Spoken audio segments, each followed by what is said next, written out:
আসসালামু আলাইকুম, welcome to Apple inside video. আমি আজকে শেয়ার করবো যে আইফোনের নেগেটিভ সাইডগুলো। আপনি যদি নতুন আইফোন পারচেস করার ডিসিশন নেন, তো আইফোনে যখন আপনি ফার্স্ট টাইম শিফট করবেন, আপনি কি কি প্রবলেম ফেস করবেন, এছাড়া আইফোন ইউজাররা কি কি প্রবলেম ফেস করে, এছাড়া যারা রেগুলার ইউজ করে থাকে তারা কি কি প্রবলেম ফেস করে, এই সব ডিটেলস আমি শেয়ার করবো। যে অনেকগুলো প্রবলেম আছে, এই আইফোনে অনেকগুলো পজিটিভ সাইড আছে, অনেকগুলো নেগেটিভ সাইড আছে। তো আজকের ভিডিওটা হচ্ছে শুধু আমরা নেগেটিভ সাইড নিয়ে ডিসকাস করবো। পজিটিভ সাইড নিয়ে আমি আরেকটা ইন্ডিভিজুয়াল ভিডিও বানাবো।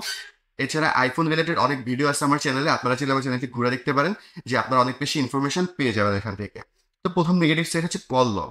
আইফোনে হচ্ছে কল লগ, অ্যান্ড্রয়েডে যেরকম আমরা এক সপ্তাহ আগে 10 দিন আগে কল লগ বের করতে পারি, কিন্তু অ্যান্ড্রয়েডে পারি, কিন্তু আইফোনে আমরা সেটা পারি না।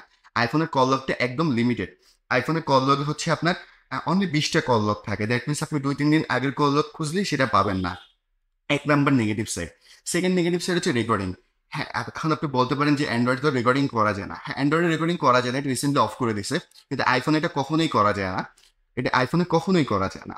তার কারণ হচ্ছে এটা হচ্ছে অ্যাপেলের ইথিক্সের বাইরে, যে call recording privacy issue. IPhone যেহেতু প্রাইভেসি নিয়ে কাজ করে, তো এটা হচ্ছে প্রাইভেসি ইস্যু হয়ে যায়। তবে অ্যান্ড্রয়েডে এখন থার্ড পার্টি অ্যাপ্লিকেশন দিয়ে করা যায়, সেটা নিয়ে আমি কথা বলতেছি না। তবে অ্যান্ড্রয়েড যেমন স্যামসুং এর ফ্ল্যাগশিপ ফোন বা যে কোনো ফোনে স্যামসুং এর কল রেকর্ডিং প্রোভাইড করে থাকে, কিন্তু সেটা অ্যান্ড্রয়েডে করে থাকে, কিন্তু আইফোন করে না। আচ্ছা, তারপর হচ্ছে ডিসপ্লে ইস্যু। রিসেন্টলি আমরা অনেক দেখতেছি যে 13 Pro Max-এ খুব বেশি ডিসপ্লে ইস্যু হচ্ছে, খুব বেশি হচ্ছে সব কটা মডেলে। 13 Pro, 13 Pro Max, ইভেন আমি রিসেন্টলি দেখলাম যে 14 সিরিজেও 14 Pro Max-এ রিসেন্টলি এই প্রবলেমটা খুব বেশি আকারে শো করতেছে। তারপর হচ্ছে আপডেট ইস্যু। আপডেট ইস্যুটা হচ্ছে আপনার রিসেন্টলি দেখলাম যে আপডেট দিলে মানুষের ডিসপ্লে নষ্ট হয়ে যাচ্ছে। তো অনেকেরই ডিসপ্লে নষ্ট হয়ে যাচ্ছে, আপডেট দিলে ডিসপ্লে নষ্ট হয়ে যাচ্ছে। তো এই জন্য সবাই আপডেট করতে ভয় পাচ্ছে। আপডেটটা আসলে হচ্ছে যে আপনার সেটের যে প্রবলেমগুলো আছে, সফটওয়্যার বাগ, এগুলো ফিক্স করে থাকে। কিন্তু তারপরে রিসেন্টলি সবাই আপডেট দিতে ভয় পাচ্ছে, কারণ হচ্ছে এই আপডেটের ফলে অনেকের ডিসপ্লে নষ্ট হয়ে যাচ্ছে, অনেকে অনেক প্রকার প্রবলেম ফেস করতেছে। এছাড়া আপডেট দিতে মানুষ একটা প্রবলেম বেশি ভয় পায়, এটা হচ্ছে চিন্তা করে যে ব্যাটারি হেলথ কমে যায়। আচ্ছা, ব্যাটারি হেলথের বিষয়টা যেহেতু আসলে ব্যাটারি হেলথে শেয়ার করে নিই। যে ব্যাটারি হেলথ কমে যায়, আপনারা মনে করেন কি যে অ্যান্ড্রয়েডেই ব্যাটারি হেলথ কমে না, কিন্তু আইফোনে কমে। আসলে আইফোনে ফিচারটা দিয়ে দিছে যে আপনি অল টাইম সেটটা অবজারভেশন করার জন্য, কিন্তু আইফোন না, অ্যান্ড্রয়েড না, সব সব ইলেকট্রনিক্স যে যতগুলো ডিভাইস আছে যেগুলো ব্যাটারি দিয়ে চলে, ইভেন তো সব থেকে দামি জিনিস যদি আমরা চিন্তা করি, যে আমাদের গ্লোবালি সব থেকে যে দামি জিনিসটা পাওয়া যায়, টেসলার গাড়ির কথা আমরা যদি একটা এক্সাম্পল হিসেবে চিন্তা করি, যে ইলন মাস্ক ওয়ার্ল্ডের শীর্ষ ধনী, তার কোম্পানি টেসলার গাড়ি। তো সেখানেও এরকম প্রবলেমটা আছে, যে আপনার যে ডিসপ্লে ইস্যু বলতেছি, যে ব্যাটারি হেলথ কমে যায়। একটা ব্যাটারি তারা 5 বছরের ওয়ারেন্টি দেয়, তো তারপরে ব্যাটারিটা চেঞ্জ করা লাগে। এটা ব্যাটারি সাইকেল। এটার জন্য জানতে হবে যে লিথিয়াম আয়নটা কিভাবে কাজ করে। যাই হোক, এটা ইন ডিটেলস, ওটা অত গভীরে আমি যাচ্ছি না। প্রত্যেকটা ডিভাইস যেটা ব্যাটারিতে চলে, প্রত্যেকটা ডিভাইসেরই ব্যাটারিতে প্রবলেম হয়। তারপর আইফোনে আপনি কখনো এসডি কার্ড স্লট লাগাইতে পারবেন না। আইফোনে কোনো অপশনই নাই এসডি কার্ড স্লটের, এটা মানে শুরু থেকে শেষ পর্যন্ত। যদিও দরকার হয় না, এটা পার্সন টু পার্সন ভ্যারি করে। বর্তমানে একটি স্ট্যান্ডার্ড, যেমন তারা লেটেস্ট মডেল 128 জিবি থেকে শুরু করছে, 128 বা 256 হলে একটা সাধারণ কনজিউমারের জন্য, সে যদি খুব বেশি প্রফেশনাল না হয়ে থাকে তাহলে তারা হয়ে যায়। আচ্ছা, তারপর ফাইল ট্রান্সফার। আমরা যেরকম Android to Android file transfer করতে পারি, শেয়ারিং বা এনি শেয়ার বা অনেক কিছুই আছে। তো এটা আইফোন টু আইফোন শেয়ার করা অনেক অনেক বেশি সহজ, অনেক বেশি সহজ, মানে অনেক বেশি সহজ, এবং অনেক দ্রুত ট্রান্সফার হয়। কিন্তু আপনার আইফোন থেকে অন্য কোনো ডিভাইসে শেয়ার করতে গেলে খুব প্যারা খাওয়া লাগে। ইভেন তো আপনি যদি ইয়েতে ট্রান্সফার করতে চান, পিসিতে নামাই দিচ্ছেন, সেই ক্ষেত্রেও আপনার প্রচুর হ্যাসেল নিতে হবে। একদম হয়ই না, প্রায় হবে না এরকম তো কোনো কথা নাই, কিন্তু খুব হ্যাসেল নিয়ে লাগবে। আপনার একবার অ্যালগরিদমটা শিখতে হবে, এই শিখার টাইমটা অনেক বেশি হ্যাসেল। তারপর রিপেয়ার কস্ট। অ্যাপেলের সব কিছু রিপেয়ার কস্ট অনেক বেশি, অনেক বেশি, মানে অনেক বেশি। আপনি যদি চিন্তা করে দেখেন যে ওটির ডিসপ্লের দাম, তখন 13 Pro Max-এর মাঝে ডিসপ্লে প্রবলেম হচ্ছিল, ওর ডিসপ্লের দাম 45 থেকে 50 হাজার টাকা, যেটা আমাদের একটা ফ্ল্যাগশিপ প্লেয়ার বা অলমোস্ট ফ্ল্যাগশিপ ফোন হয়ে যায় একটা অ্যান্ড্রয়েডের। তো এটা নেগেটিভ সাইড। তারপরে আপনার ডাউনলোড। যে আইফোনে আপনি চাইলে কোনো কিছু ডাউনলোড করতে পারবেন না, আপনি ব্রাউজার থেকে হোক, যেখান থেকে হোক। ইভেন তো ওদের ব্রাউজারের ডাউনলোড অপশনই নেই। যেমন অন্যান্য ব্রাউজারে আমরা যদি পিসিতেও চেক করি যে ডাউনলোড আসে, এদের এদের অপশনের মধ্যেই ডাউনলোড অপশনটাই নেই। আচ্ছা, তারপরে আপনার অ্যাপ্লিকেশন। আপনি বাংলাদেশে যে নতুন নতুন অ্যাপ্লিকেশন ডেভেলপ করা হচ্ছে, এবং বাংলাদেশের যেগুলো লোকাল অ্যাপ্লিকেশন, যেমন ধরেন ব্যাংকিং অ্যাপ্লিকেশন, জব সেক্টরের অ্যাপ্লিকেশন, আপনি ম্যাক্সিমাম যেগুলো ফ্ল্যাগশিপ অ্যাপ্লিকেশন, যেগুলো অথরাইজ অ্যাপ্লিকেশন, আপনি সেসব অ্যাপ্লিকেশন ম্যাক্সিমামগুলোই পাবেন, 99% পাবেন। কিন্তু ইন কেস অফ ইমার্জেন্সি, যে ওই 1%-এ আপনি সামটাইমস নাও পাইতে পারেন, ঠিক আছে। তারপরে পেইড অ্যাপ্লিকেশন যেগুলো আছে, অ্যান্ড্রয়েডের তুলনায় আইফোনের পেইড অ্যাপ্লিকেশনগুলো প্রাইস রেঞ্জটা একটু বেশি, সামান্য বেশি। তারপর আমাদের থেকে পারচেস করে অনেক বেশি হ্যাসেল, অনেক ঝামেলা, অনেক বিষয় থাকে এগুলোর জন্য।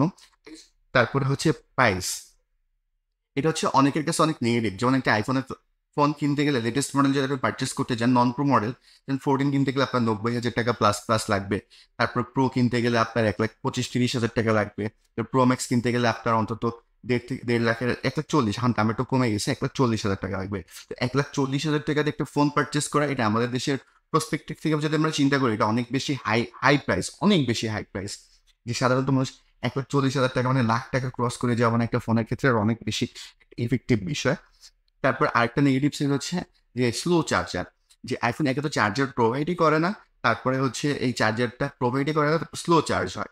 18 ওয়াট 20 ওয়াট পর্যন্ত চার্জ হয়, 25 ওয়াট পর্যন্ত চার্জ হয়। তো এই চার্জটা হচ্ছে, যেমন আমরা দেখতেছি যে অ্যান্ড্রয়েড রিসেন্টলি তারা 200 ওয়াট পর্যন্ত চলে গেছে চার্জিং এর ক্ষেত্রে, যে আপনি 10 মিনিটের মধ্যে ফুল চার্জ করতে পারবেন, 10-15 মিনিট। কিন্তু আইফোনে একটা চার্জ হতে আপনার অলমোস্ট 2 ঘন্টা লেগে যায়। তারপরে এর মধ্যে হচ্ছে আপনার মেনটেন করে ব্যবহার করেন, এটা অলরেডি আমার চ্যানেলে ভিডিও আছে, আপনারা চাইলে সেটা দেখে নিতে পারেন। তো আপনি যদি সেই চার্জটা করতে যান, তো সেখানেও হচ্ছে আপনার হ্যাসেল হবে যে আপনার অলমোস্ট 1.5 থেকে 2 ঘন্টা লাগবে, আপনি ইমার্জেন্সিতে চার্জ দিতে পারবেন না। তো এইটাই। আর হচ্ছে আরেকটা বড় ইস্যু হচ্ছে যে আমাদের দেশে তো হচ্ছে থার্ড পার্টি মার্কেট অনেক বেশি, যে সব কিছু কপি করতে পারে। যে আপনি অরিজিনাল চার্জারটা নিয়ে আপনাকে খুব বেশি হ্যাসেল পোহাইতে হবে। যে আপনি চার্জারটা মনে করেন প্রাইস, অ্যাকচুয়ালি চার্জারের প্রাইস হচ্ছে $28 বা $30, $29 এরকম, প্রায় 3,000 টাকা, 3,000 টাকার আশেপাশে। তা আপনি আমাদের দেশে মনে করেন 500, 700, 800, 1,000, 1,200 থেকে শুরু করে আপনি 4,000-4,500 টাকা পর্যন্ত চার্জারের প্রাইস নেবে। কিন্তু আপনি আপনি মনে করেন এত টাকার একটা ফোন পারচেস করলে 1,00,000 টাকার আশেপাশে, ধরলাম আমি একটা এক্সাম্পল প্রাইস হিসেবেই চিন্তা করলাম যে আপনি এত টাকাতে একটা ফোন পারচেস করলেন। এবার হচ্ছে আপনি যখন ইয়েটা করতে যাবেন, চার্জারটা কিনতে যাবেন, আপনি এত টাকা পে করতেছেন, কিন্তু আপনি তখনও কনফিউশনে থাকবেন যে চার্জারটা আসলে অরিজিনাল কি অরিজিনাল না। তো এগুলো হচ্ছে নেগেটিভ সাইড। এরকম আরও অনেক নেগেটিভ সাইড আছে। আমি জাস্ট একটা শর্টে আপনার একটা ব্রিফ শেয়ার করলাম যে আমি পার্সোনালি যে প্রবলেমগুলো বেশি ফেস করছি, যে হচ্ছে কল লকটা 20টা, এটা খুবই প্রবলেমেটিক বিষয়। তারপরে হচ্ছে আপনি অ্যান্ড্রয়েডে যেরকম নাম্বার ডায়াল করলে, আপনি প্রথম 4টা-5টা ডিজিট ডায়াল করলে আর হচ্ছে নামটা চলে আসে, কিন্তু আইফোনে হচ্ছে ওরকমভাবে নামটা চলে আসে না। তো এরকম আরও অনেক টুকটাক ইস্যু আছে। কিন্তু হ্যাঁ, আপনি হচ্ছে আইফোন কেন কিনবেন, এর পিছনে অনেক রিজন আছে। এরকম যেরকম নেগেটিভ সাইড আছে, এরকম অনেকগুলো 10, 15, 20টা, 25টা, 30টা বললে শেষ হবে না, অনেকগুলো পজিটিভ সাইড আছে। সেটা নিয়ে আমি শর্টে একটা ভিডিও বানাবো, আপনারা চাইলে পরের ভিডিওটা দেখে নিতে পারেন। তো হচ্ছে আমি কি কি পয়েন্টগুলো শেয়ার করলাম: call lock, call recording, display issue, update issue, তারপর এসডি কার্ড স্লট নাই, ব্যাটারি হেলথ, তারপর হচ্ছে ফাইল ট্রান্সফার, তারপর রিপেয়ার কস্ট, ডাউনলোড ইস্যু, তারপর application, paid application cost, price, charger. এই একটা টপিক্স আমি সম্পূর্ণ আমার পার্সোনাল এক্সপিরিয়েন্স থেকে একটা বেসিক আইডিয়া আপনাদের সাথে শেয়ার করলাম, যে আপনার আইফোনে একটা নতুন যদি পারচেস করতে যান, তারপরে হচ্ছে আপনি নতুন যদি ইউজার হয়ে থাকেন, আপনি কি কি প্রবলেম ফেস করতে পারেন। তো আজকের মতো ভিডিওটা এতটুকুই। যদি আপনি আইফোন ইউজার হয়ে থাকেন বা আইফোন কেনার কথা ভেবে থাকেন, আমার চ্যানেলটি ঘুরে দেখতে পারেন। আইফোন রিলেটেড অলরেডি অনেক ভিডিও মেক করা আছে। আপনার যে প্রবলেম, আপনি কিভাবে পারচেস করবেন, বা আপনি কি কি চেক করে পারচেস করবেন, আইক্লাউড কিভাবে খুলতে হবে, মানে ইন ডিটেলস আপনি আমার চ্যানেল ঘুরে দেখতে পারেন। এছাড়া আপনি আমাকে কমেন্টস করতে পারেন, আর সবার কমেন্টসে রিপ্লাই দিই। আপনাদের একটা বেসিক ধারণা হয়ে যাবে যে আসলে কিভাবে কি করতে হবে, কিভাবে কি কিনতে হবে, বা হচ্ছে আপনি কিভাবে কিনবেন, বা আপনার রিকোয়ারমেন্ট অনুযায়ী আপনার রিকোয়ারমেন্ট ফুলফিল করতে পারবে কিনা আইফোন, এগুলো আপনি ডিটেলস জানতে পারবেন। কোনো কোয়ারি থাকলে আপনারা আমাকে কোশ্চেন করতে পারেন। আমাদের নতুন চ্যানেল বাংলাতে আইফোন রিলেটেড একটা চ্যানেল ক্রিয়েট করা অনেক বড় করার ইচ্ছা আছে। আপনাদের লাইক, শেয়ার, কমেন্টস অনেক বেশি সাপোর্টিভ হবে আমাদের জন্য। তো আপনারা লাইক, শেয়ার, কমেন্টস করে আমাদের পাশে থাকবেন, সাপোর্ট দিবেন। তো আজকের মতো ভিডিওটি এতটুকু। আসসালামু আলাইকুম।